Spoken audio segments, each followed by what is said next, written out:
It's story time, and before I get started, I would like to thank you for being patient with me. Now, ever hear of mirroring? Or what does mirroring reflect means? In spirituality, it means so much deeper than what you thought. We are all souls and is made to react to certain frequency, both in the spiritual realm and here on earth. Ever wonder why in some part of your life you feel negative energies around you? Or your life is chaos? Or it feels like something is watching you or hovering over you? Then we are going to dive in deep and explain why. When it comes to spiritual gifts and communicating with the dead or the alive, you got to understand the two. When you tapping into a spirit and that spirit have not crossed over and found the light their spirit can be lingering around. For an example, when we pass away, our souls live forever. Now, there might be some souls that haven't gotten answers and will come back and embody into a human or anything that is vibrating in a higher or lower frequency. That spirit can be a good deed for humanity or a negative impact on humanity. These energies or spirits can have demons or revenge mentalities. Some may still hold on grudges from years or even generations ago. Some may come in from grief, betrayal, anger, possessiveness, greed, jealousy, and so on.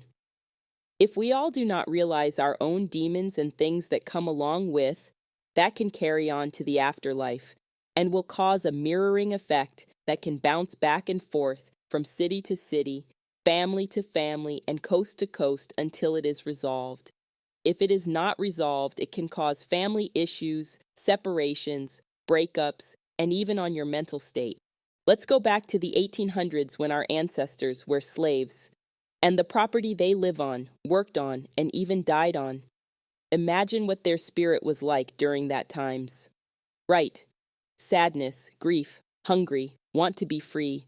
Even most of them perform rituals to keep them protected. Most of them perform rituals to attack the slave owners.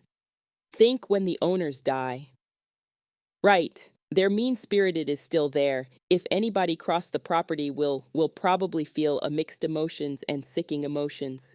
You will feel as if you are getting controlled, beaten, abused. So for my gifted people, it's important to always update your ancestors, even the enemies, and make peace. Not to redo what they did, but make peace, educate them. Let them know that everything have changed. It's okay to find the light, and you don't have to cause revenge.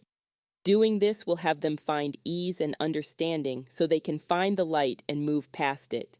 When you want to continue to follow on the path of your ancestors, you might want to be careful because not all of them were innocent, and if they come back, they can embody your energy and cause either harm to others or harm to the humanity, and possibly into the spiritual realm where they can manipulate the energy and cause a lot of deception and poverty and your financial situations.